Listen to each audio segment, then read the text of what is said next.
उत्तराखंड में थूक जिहाद को लेकर सरकार गंभीर है। ऐसी घटनाओं को रोकने के लिए प्रशासन से कड़े कदम उठाने के निर्देश दिए हैं, जहां पर मुख्यमंत्री पुष्कर सिंह धामी ने साफ कह दिया है कि प्रदेश में इस तरह की घटनाओं को बर्दाश्त नहीं किया जाएगा।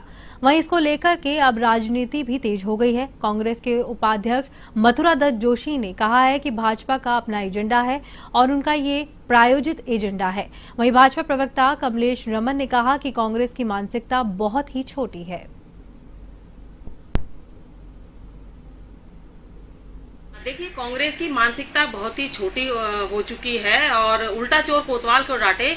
कांग्रेस हमेशा ऐसे लोगों को संरक्षण देने का काम करती है जो लोगों का ईमान भ्रष्ट करने का काम करते हैं, जो लोगों के धर्म को खराब करने का काम करते हैं। तो मुझे लगता है कि कांग्रेस को पहले ये स्पष्ट करना चाहिए कि वो क्या ऐसे लोगों के साथ में है जो लव जिहाद करते हैं, जो लैंड जिहाद करते हैं, या जो थूक जिहाद करते हैं, या जो हमारे ईमान को खराब करने का काम करते हैं। तो कांग्रेस को ये सारी स्थिति को अपनी स्पष्ट करना पड़ेगा।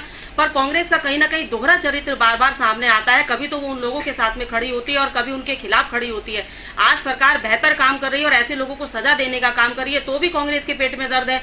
जब भी कोई नियम और कोई कानून ऐसे बनाने का काम पुष्कर सिंह धामी जी की सरकार करने जाती है, तो कांग्रेस के पेट में मुझे लगता है कि बहुत ज्यादा बल पड़ने का काम होता है। तो इसीलिए शायद इस तरह की अनगढ़ बयानबाजी देकर के ऐसे लोगों को संरक्षण देने का काम करते हैं जो हमारे प्रदेश के अंदर, हमारी धर्मस्थली के अंदर ईमान और धर्म को भ्रष्ट करने का काम करते हैं। तो ऐसे लोगों को संरक्षण नहीं देगी भारतीय जनता पार्टी। राज्य विधिक सेवा प्राधिकरण और जिला विधिक सेवा प्राधिकरण देहरादून के संयुक्त तत्वावधान में साक्षरता और जागरूकता शिविर का आयोजन किया जाएगा, जहां पर शिविर रविवार को राजकीय अटल उत्कृष्ट इंटर कॉलेज लाखा मंडल में आयोजित कराया जाएगा। शिविर में संबंध में बताते हुए डीएलएसए के डुंगरा कोठी ने बताया कि इसमें सभी विभागों के द्वारा प्रतिभाग किया जाएगा।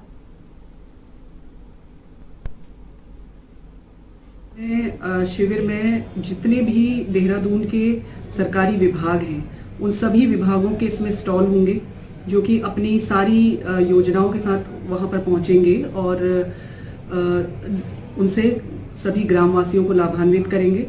कई प्रकार के प्रमाण पत्र, जैसे विकलांग प्रमाण पत्र हैं या और विभागों के जितने भी प्रमाण पत्र होते हैं, वो सारे प्रमाण पत्र वहां पर बनाए जाएंगे। इसके अलावा वहां पर हम लोग ग्राफिक एरा की तरफ से एक मेडिकल कैंप लगा।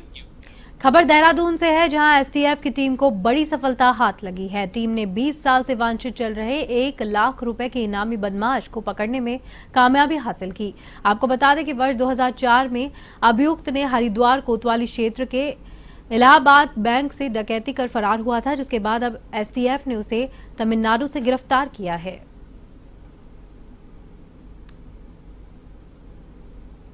2004 में हरिद्वार में इलाहाबाद बैंक में एक डकैती हुई थी, जो कि 5 लोगों ने करी थी। उसमें एक अभियुक्त जो अभी तक वांछित चल रहा था लगभग 20 साल से, और उस पर 1 लाख का इनाम था, उदय पुत्र विक्रांत, इसको विशाखापट्टनम तमिलनाडु से एसटीएफ उत्तराखंड ने अरेस्ट किया है। और इसके जो बाकी गैंग मेंबर्स हैं वो सारे के सारे अकाउंट फॉर हो गए थे। उसमें एक जो गैंग लीडर था टीपू यादव, वो पहले अरेस्ट हो गया था और बाद में पुलिस जब उसको लेके जा रही थी ट्रेन में, तो पुलिस वालों को उसने कुछ जहरीला पदार्थ दिया था। खबर उत्तराखंड से है, जहां नीति आयोग के उपाध्यक्ष सुमन बेरी ने उत्तराखंड सचिवालय में मुख्यमंत्री पुष्कर सिंह धामी और कई विभागों के सचिवों के साथ में बैठक की। बैठक में सभी विभागों के सचिवों ने राज्य सरकार की योजनाओं को नीति आयोग के सामने रखा। इस दौरान बैठक में नीति आयोग के उपाध्यक्ष ने सीएम धामी के कई कामों की तारीफ की। बैठक में सीएम धामी ने नीति आयोग के अधिकारियों को बताया कि कैसे उत्तराखंड सरकार सीमित साधनों में राज्य का विकास करने की पूरी कोशिश कर रही है। मुख्यमंत्री धामी ने केंद्रीय योजनाओं के मानकों में फ्लोटिंग आबादी को शामिल करने की भी बात कही।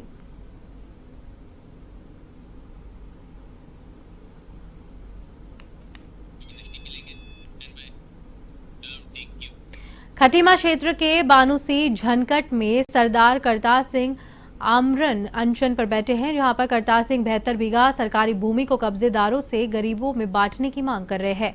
उनका कहना है कि बानुसी झनकट क्षेत्र में 72 बीघा जमीन सरकारी भूमि घोषित होने के बाद भी कब्जे में है।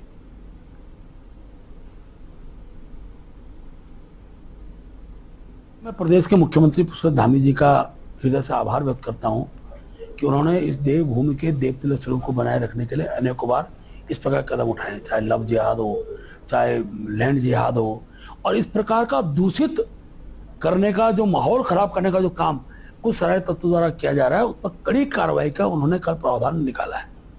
आखिर किसी धर्म के अंदर इस प्रकार से थूक का भोजन और दूसरे प्रकार की गंदगी का भोजन ये परोसने का किसी भी धर्म में कोई स्वीकृति नहीं है। लेकिन तो भी मैं शुरू से कह रहा हूं, तो भी कुछ षड्यंत्रकारी तत्व हैं जो यहाँ के। मसूरी वन विभाग की ओर से विनोग हिल वन्य जीव विहार में 3 दिवसीय 8वां उत्तराखंड बर्ड फेस्टिवल का आगाज हो रहा है, जहां कार्यक्रम का उद्घाटन वन मंत्री सुबोध उनियाल और धनौल्टी विधायक प्रीतम सिंह पंवार ने किया। कार्यक्रम में केंद्रीय विद्यालय के छात्र छात्राओं ने सांस्कृतिक कार्यक्रम प्रस्तुत किए।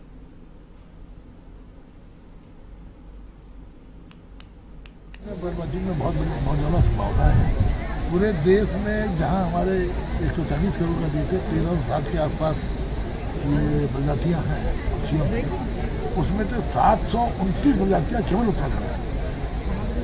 बहुत बड़ा पोटेंशियल है, बहुत बड़ी संभावना है। और जिस तरह से आज बर्डवाचिंग के माध्यम से हम किस तरह नौजवानों की आजीविका से जोड़ें।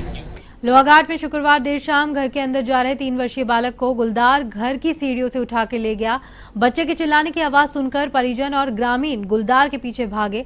200 मीटर दूर जाकर गुलदार बच्चे को खेत में छोड़ जंगल की ओर भाग निकला, जिसके बाद आनन फानन में परिजन और ग्रामीण घायल बच्चे को लोहाघाट उप जिला चिकित्सालय लेकर पहुंचे। वहीं गुलदार के हमले से गाँव में दहशत का माहौल है।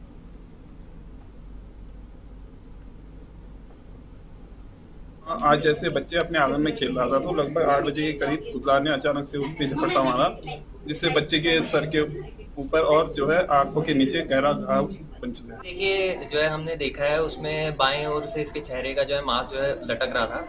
हमने प्राइमरी ट्रीटमेंट दिया है इसको और क्या बोलते हैं पैकिंग करी है। इसको सर्जन की जरूरत है, वो टांके लगाएंगे अंडर एनेस्थीसिया।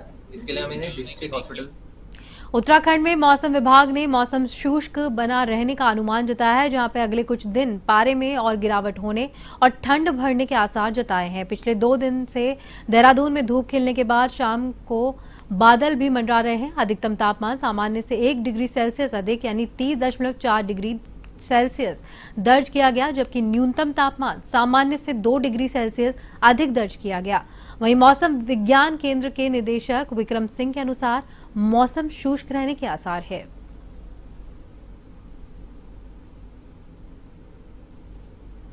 नहीं, देखिए मानसून सीजन है ठीक, वो अपना एंड हो गया, उसके बाद तो बारिश कम हो ही जाती है। तो ये अच्छा है, इस समय जो किसान है अपनी जो फसलें हैं, तैयार फसलें उसको काट रहे हैं, जो भी प्रोड्यूस है उसको अपना ड्राई करके उसको रखना, तो ये सब चीज़ें अभी चलती हैं। हाँ, आगे जो नेक्स्ट आपकी जो फसल है वो बोनी है, तो उस समय तक के लिए हाँ कुछ रहन फिर चाहिए होती है कि जो गेहूँ का बुआई होनी है या और इस तरह की चीज़ें हैं, तो आगे देखिए कुछ एक्टिविटी मिलनी चाहिए। पर अभी जैसे दिख रहा है कि जो 1 वीक तक की अगर बात करें तो उसमें रेनफॉल की संभावना नहीं है और तापमान जैसे मैंने बोला वो सामान्य के आसपास ही। पौड़ी जिले में बीते 2 सालों से त्रैमासिक बैठक न होने से नाराज जिला पंचायत सदस्यों का आज तीसरे दिन भी धरना प्रदर्शन जिला पंचायत जारी रहा, जहां आक्रोशित सदस्यों ने विरोध स्वरूप अपना मुंडन करवाया। जिला पंचायत बोर्ड ही जब नकारा है, यहाँ पे जितने भी हमारे एएमई हैं, ये हमारे अध्यक्ष जी हैं, सबके सब भ्रष्ट लोगों के लिए ही भ्रष्ट लोगों की यहाँ पेमेंटें हो रही हैं। किसी भी जेन्युइन आदमी की यहाँ पेमेंटें नहीं हो रही हैं। अभी भी आप चेक कर लें, 6 करोड़ की पेमेंट किसकी हुई, 13 करोड़ की पेमेंट किसकी हुई है। यहाँ पे जिला पंचायत के दलालों की पेमेंटें होती हैं। कई समय से अपनी मांगे उठाता हुआ आ रहा हूँ यहाँ पे, और जिला पंचायत के हर सदस्य ने मैंने अपनी ये मांगे रखी है कि भ्रष्टाचार हो रहा है, जिस प्रकार की अनियमितताएं यहाँ जिला पंचायत के अंदर है, ये खत्म होनी चाहिए। इसको लेकर हम कई बार आंदोलन भी कर चुके हैं, धरना प्रदर्शन कर चुके हैं, और आज बड़ा सौभाग्य ये है कि आज 11-12 लोग जो सदस्य हैं जिला पंचायत सदस्य वो मेरे साथ में हैं। हल्द्वानी में नगर निगम अब भवन स्वामियों को ऑनलाइन टैक्स भरने की सुविधा देने जा रहा है, जहां इसके लिए नगर निगम ने बैंक ऑफ बड़ौदा के साथ में MOU किया है। इसमें एक ऑनलाइन पोर्टल तैयार किया जाएगा, जिसके जरिए आम लोग QR कोड के जरिए घर बैठे अपने हाउस टैक्स जमा कर सकते हैं। ये फ्री ऑफ कॉस्ट एक डैशबोर्ड तैयार किया जा रहा है। आम जनमानस को टैक्स जमा करने में बहुत सुविधा होगी, और बैंक ऑफ बड़ौदा के द्वारा बरेली, आगरा और प्रयागराज जैसी बड़ी नगर निगमों में इसको इम्प्लीमेंट किया गया है।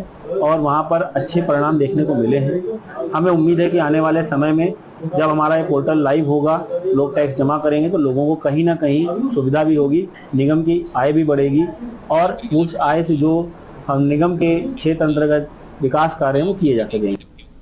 और इसी के साथ A1 उत्तराखंड में फिलहाल के लिए इतना ही। नमस्कार।